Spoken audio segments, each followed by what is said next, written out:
Good evening, everyone. It's our first preview show of the season. I'm joined by Shaymen as a guest.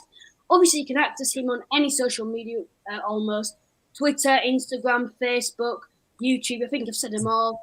And we've also got another guest tonight, Claire Maher. And I did promise you that. I said that someone from the Maher family will be coming on to talk about Neil Maher, who's just made it as captain. But just one more reminder, we've got the Skirk 50-50 draw being drawn out live on Saturday. It's your last chance to get involved if you haven't already.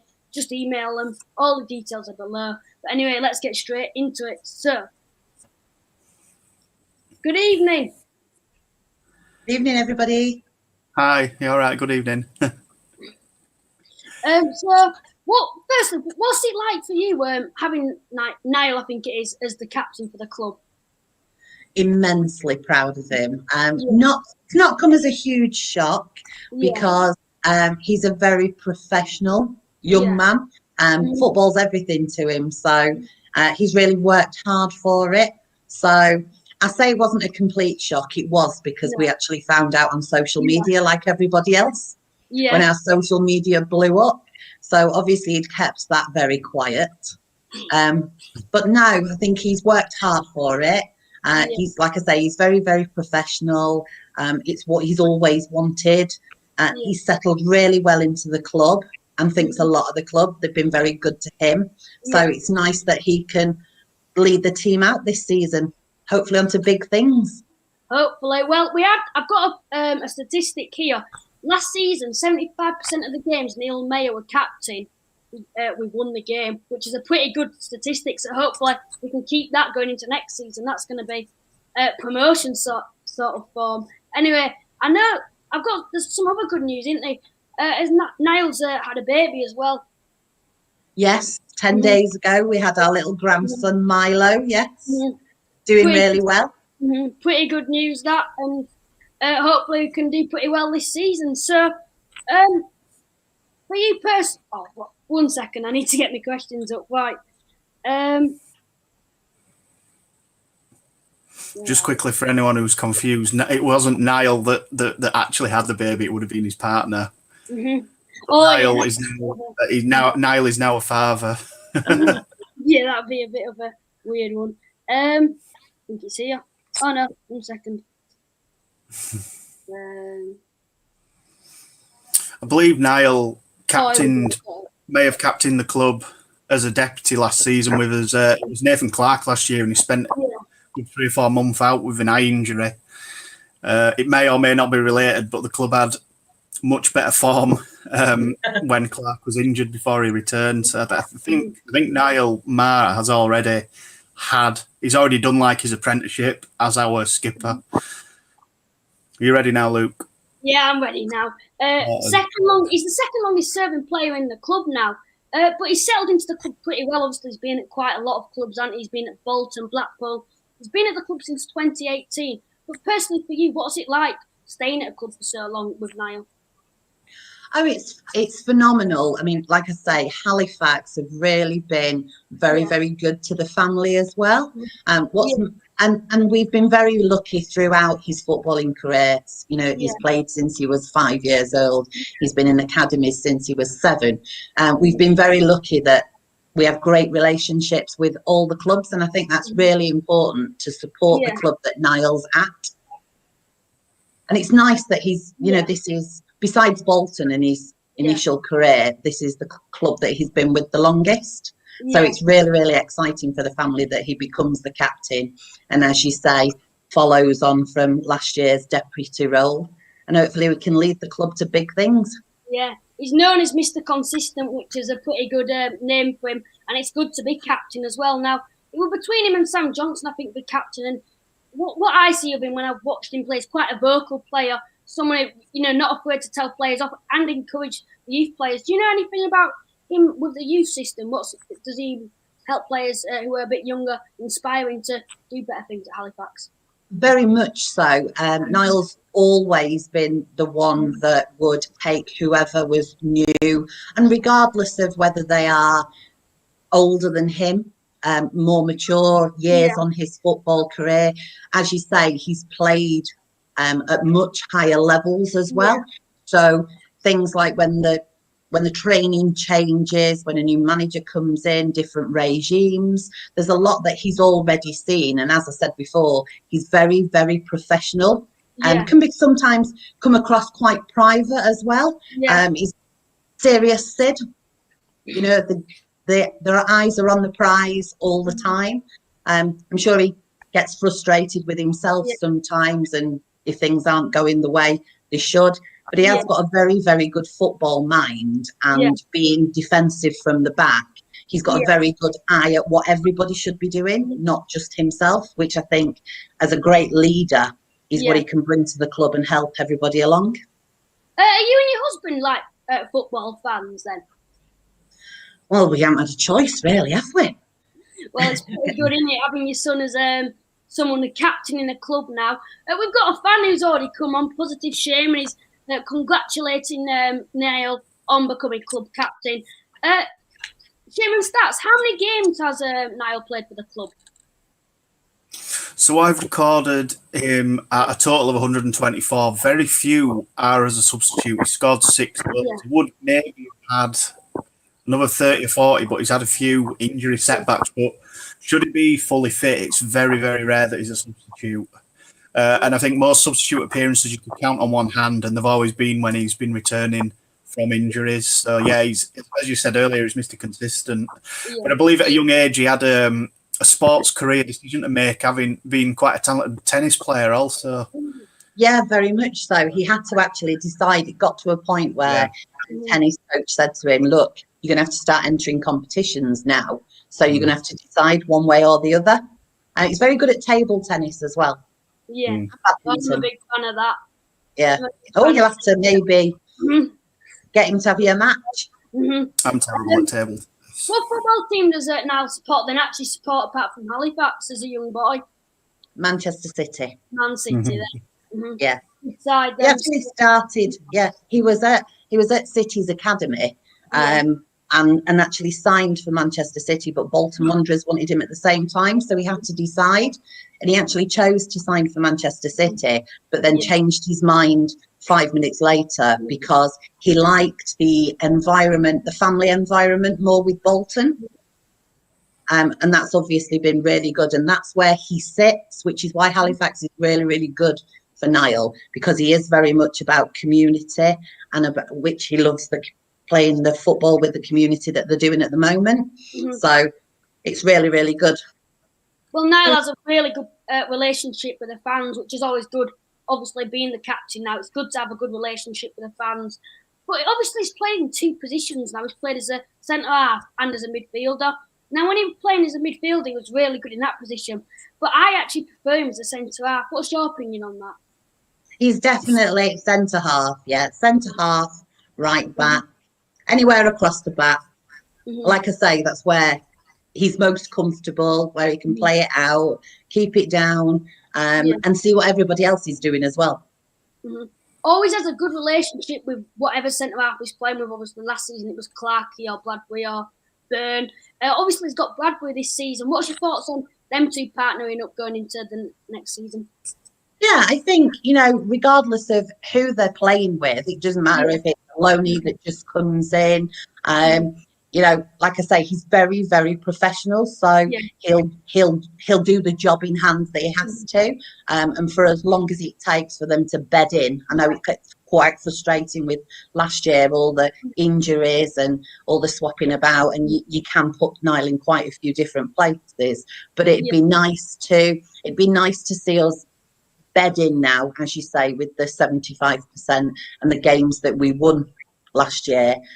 It'd be nice to keep it as consistent as we can. No injuries. He's always done really. We never really get battered either with Niall playing for us. I know, apart from that Wrexham game, and he might not. Was he playing Shaymen stats in that game? Well, the Wrexham game, the one that we lost 4-0. Yeah. I honestly can't remember. I know that Clarkey played in it and Neil Byrne did. I can't, off the top of my head, I can't remember. But I'm sure that them were the centre backs that we were playing just in front.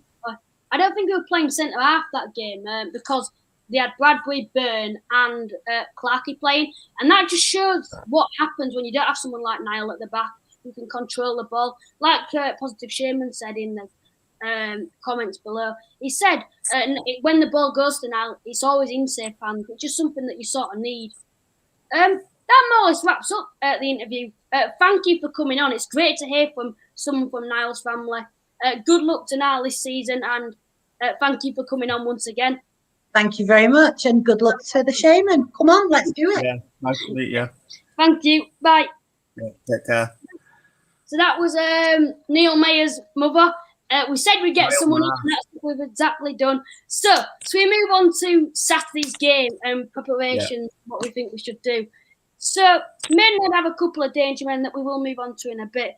But firstly, Jamie Allen, obviously we haven't heard from much of him in pre-season, not playing. Has he? I don't even know if he's played in a pre-season game so far. But he has. I think Allen has featured. Pardon?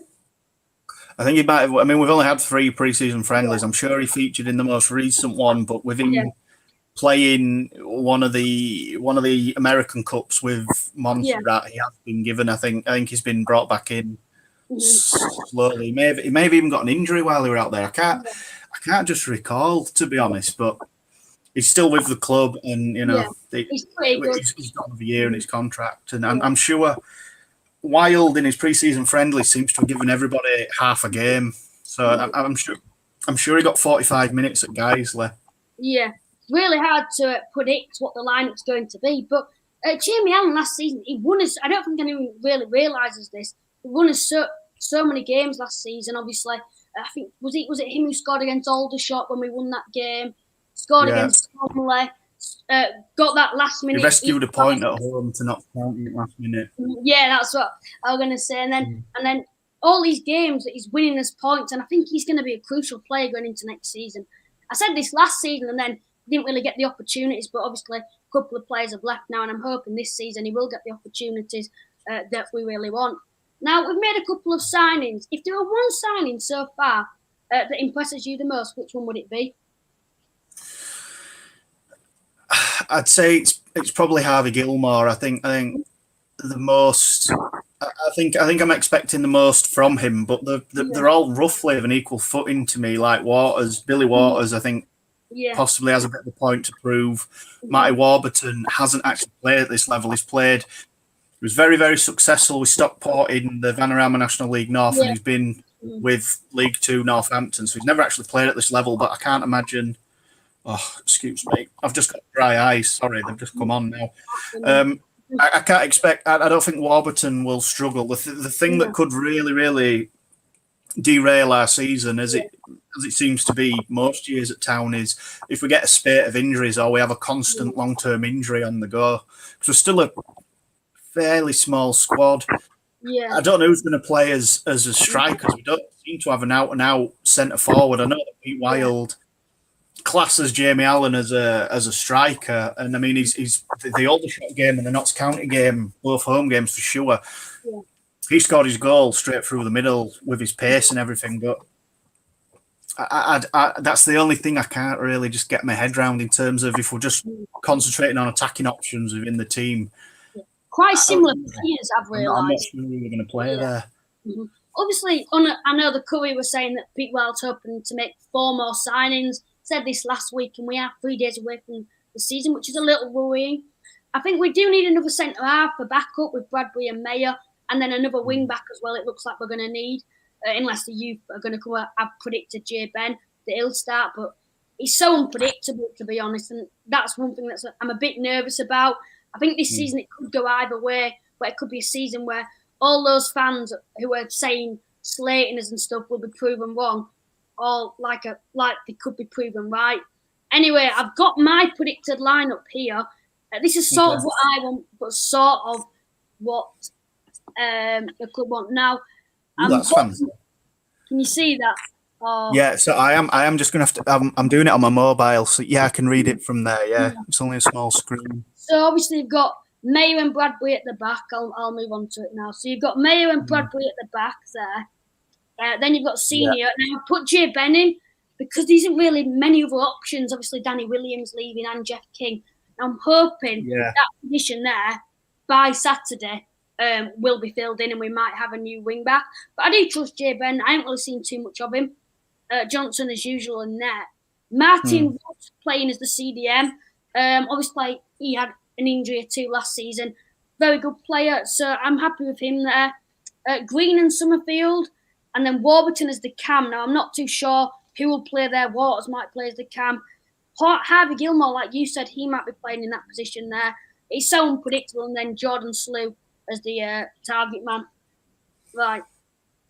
So what? I mean, we've got plenty of attacking options on paper. It's just working them out. I think my team would definitely be similar.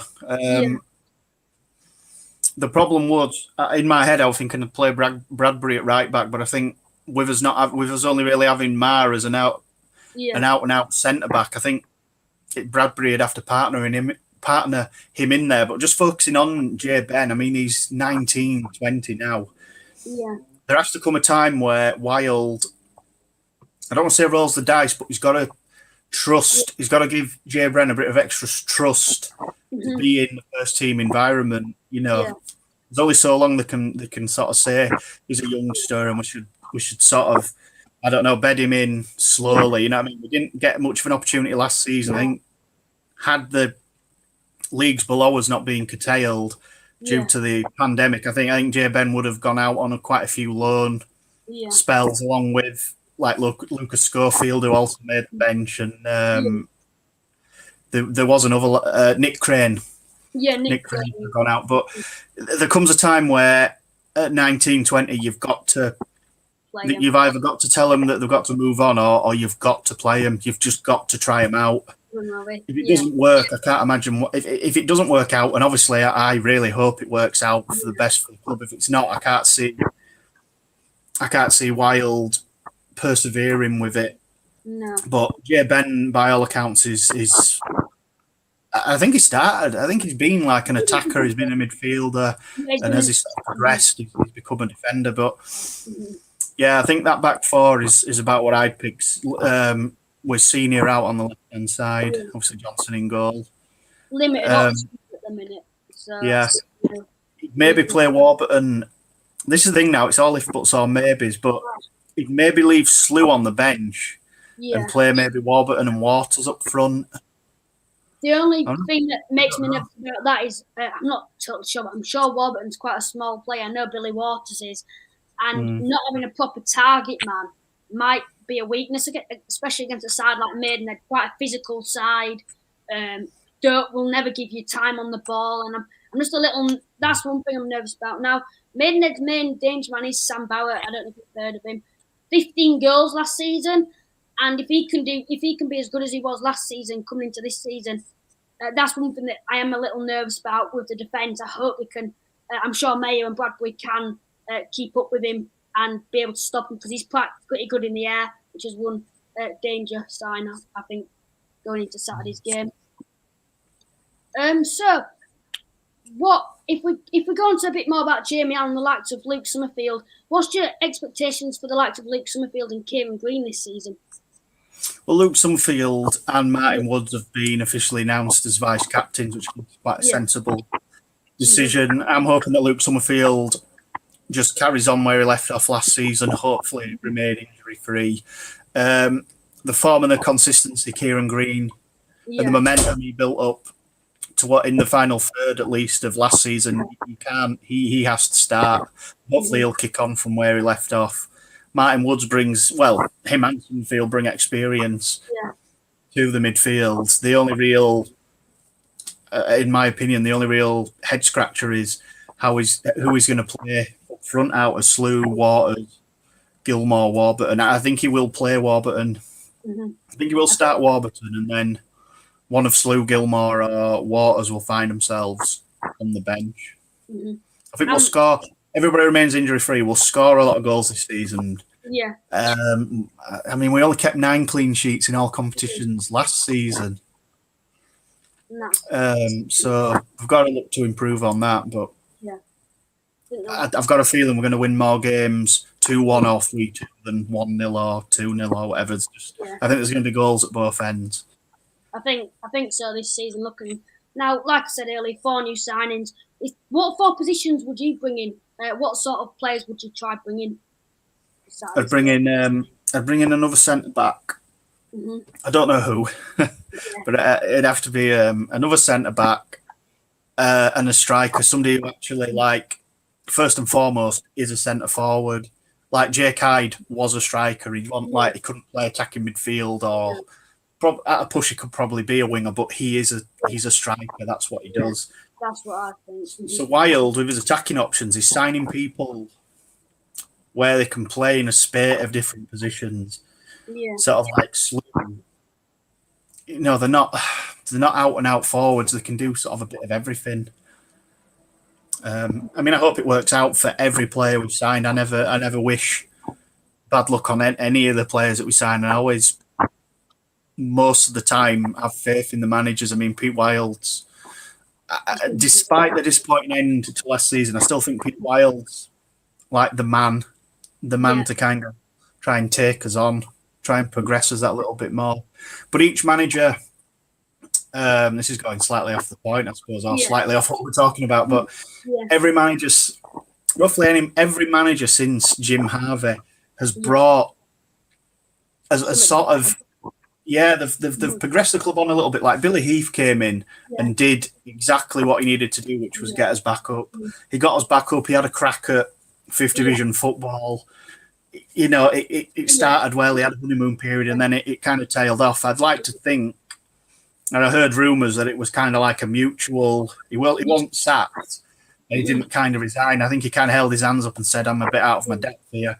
And then it appeared Jamie Fullerton come in and tried to get the training and facilities a bit better. He tried to progress us from part-time into a full-time model, and he did that. And then, I mean, this is all my own personal opinion. I don't really know anything else about it, but judging by the roles that Fullerton's had since he was our manager, he sort of discovered that he's not meant to be like a first-team coach. He's meant to be involved in like youth development or director of football or technical director or whatever he is at Walsall. He needs to be involved with football. He sort of knows his football, but he isn't a manager per se. And then Pete Wild came in, and you know what I mean, he's brought like a positive attitude. His interviews are always very good. They always seem to be very honest. You know what I mean, he seems ambitious and young. You know what I mean, he's only I think Pete Wild's only like 3 or 4 years older than me, and I'm 33. He's in his late 30s. Would you fancy the chance of managing Halifax this season? If they just said, if Pete Wild was sacked, just say suddenly Pete Wild is sacked, Shaymen Stats takes over as manager. Would you fancy your chances of managing? No, I couldn't take the job in front of there's a lot of people who go on the unofficial forum that would do a better job than me, so I'd just leave it to them, to be honest. I think I won't fancy my chances either. I think, you know, when you're on the outside thinking you can manage a club and then you'll get into the club and there's so many more things that you've got to. But like you were saying, I think every manager since Billy Heath has taken us up and up. So like Billy Heath got us, like you said, got us out of the division that we needed to get out of and get us back into the National League, which he did, kept us up. And then Jamie Fullerton brought us on to not being a relegation candidate, obviously got us a lot more professional, taking us into full time. And then Pete Wild's offered something different, and now, well, it's positive, isn't it? I know a few fans are mumbling and stuff, but we are looking to try and get in the Football League. I think what I'm thinking about this season is, I know I said Halifax will come sixth, but he's just trying to have a decent season, enjoy the season, and then next season, obviously, the wage cap comes into play. And I'm hoping next season that's when sides like Wrexham's and your Notts Counties and your Chesterfields and your Stockports won't be signing silly players for silly money. And that's when we can compete a little bit more with them top sides. Because initially, in the last 2 seasons, we have competed with them sides. But they've seen like the sides like Halifax, Bromley, Eastleigh, are catching up with them sides. So they thought, right, we need to start spending more money, which is exactly what they've done. Finally, before we end today's video, what would your score prediction be for Saturday's game?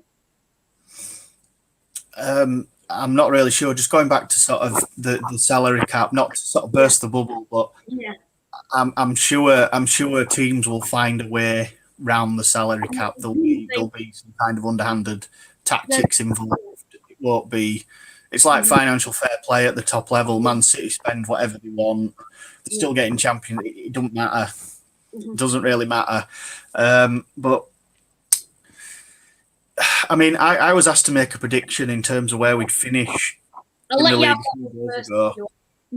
Yeah, no problem. Expect us to finish in the league? I kind of said upper mid-table, but if we finish in the top 10, even if it's just outside the playoffs, you've got to consider that success with some of the players and the money that's been spent to get out of this league. There's only 2 places, and there's 6 teams that have identified that have almost come out publicly that everybody knows what they're spending, what they're doing.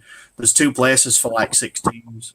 So there's going to be at least 4 teams that are going to be disappointed this season. But in terms of my score prediction for Saturday, I really want to believe we're going to win. We had by our standards, we had a very, very poor home record last season. But then on the flip, we won 10 games away from home for the first time ever in our history.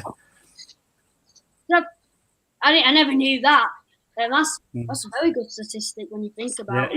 Even under Aspin, when we got 100 points and 98 points the next season in the Evo Stick in the Unicorn Division 1 North, I think we won 9. And it's the first time we've won 10 away games away from home. But as home form was like, I think we won 7. I don't know, we drew 6 and we lost 6. Like we had a patchy home. We had a patchy home record. If you're going to be successful, you have to your home record as an absolute basic has to be concrete. You have to have a superb home record. I fancy us to win. I think we'll get the win. I don't think by any means we're going to win like 3-4, 5-0. I think it'll be like say either a 2-1 or a 3-2. But if we're really wanting to set a marker down that we want to be in that top half at the very least, then you need to be targeting 3 points already at this stage and beating Maidenhead. If I was to give a score prediction, I'd probably go 1-0. I can't say who's going to score. This is the thing, it's so unpredictable this season, where last season we had Jake Hard came in, we know what to expect from him, Bradbury, all these players, where this season, the unknown players, and I feel they have something to prove, because they haven't quite made it at non-league, as in they've never made it at this National League division, but they have something to prove. It's like Billy Waters scored 5 goals in 11 starts and 22 appearances, I think it was last season, which is pretty good, but it's not outstanding in 22 appearances, which means he has something to prove. The same with players like Harvey Gilmore, not really been given a chance at Stockport. Matty Warburton did well at Stockport, but never really signed for someone at non-league and be the star man. And this is what I mean. I think every single player has got something to prove at Halifax. And that's what I think is going to go in our favour compared to other sides. Because sides like Wrexham are going to come to Halifax. We just expect, might come a little cocky, try underestimate sides like us, underestimate other sides in this division. Same with the likes of Stockport. And that's why I think we are going to do well against these sort of sides. I think what I would try play is counter-attacking this season. I know last season we tried to play fancy football, but with the signings we've made so far, I think it'd suit us to play counter-attacking. Yeah, I think the top 6 spenders in this league will finish in the top 6. I think the final playoff place is for everyone else, really. But I can guarantee there'll be 1 or 2 of the big spenders that'll struggle at the start of the season. There'll be all this kind of pressure and what we're going to do, and then they'll just come good and they'll make their way up the table. And I think sides like Wrexham, they'll go to the first home game, probably lose again, and then it'll be Christmas and everyone's thinking, are Wrexham actually not going to win the league? And then they'll just come from Christmas and win every game and something like that. I think Maidenhead coming to this year, I think they are going to, like I said, I think they are going to be a physical side. Obviously, they've always been known as good in the air, aren't they, Maidenhead? And I think we are going to struggle a little bit, but I am going to go for a 1-0, and I think we'll do pretty well on Saturday. Because we do always start seasons well we have for the last 2 seasons. I don't know before that, but I think that's more or less it then. So, are you going to give a final score prediction? You had to do one. I'll go for 2-1, but I'll never ever back us to lose. Like we could play PSG next week, and I'd be like, I still wouldn't even say, oh, we're definitely going to lose this. I'd be like, we've just got to try as best. Yeah. I'll never ever out and out say on a prediction that I think we'll finish, I don't know, bottom of the league or get relegated, or it just won't happen. It just won't happen. But yeah, I'd say probably, I think it's going to be 2-1 on Saturday. I think we will go 2-0 up. I don't think they're going to take the lead or equalise. I think we'll go 2-0 up, and I think they'll get like a consolation to be a bit of a nervy ending. I think we'll hold on and get all 3 points. We can only really start predicting games after 10 games. This is the thing. It's so hard at this stage because we don't know what to expect this season. Obviously, I'm expecting us to make playoffs, but I'd take mid-table this season, to be honest. Since we've come back up with Billy Heath, we've all in all tended to, other than last year, we've always started really well and been up at the top of the league, and then BT Sport just ignored us. Yeah. You know, whatever, all media outlets that have to do with Halifax Town just ignore the fact we're top, and then we seem to just prove them correct as we sort of slip down the table. I do always feel, that's just how it is. Oh, that's how it's been. Yeah. Well, that wraps it up. So we'll take a 1-0 or 2-1. I doubt, obviously, it's so unpredictable, but if one of us gets that right, I'll clip it. That's more or less it. Thank you for coming on, Rob. Claire, I'll see you there. Yeah. Thank you for coming on. It's been brilliant to have you on. And that's more or less it. Thank you for everyone that is watching. And let's hope we can get the win this Saturday. Up the Shaymen.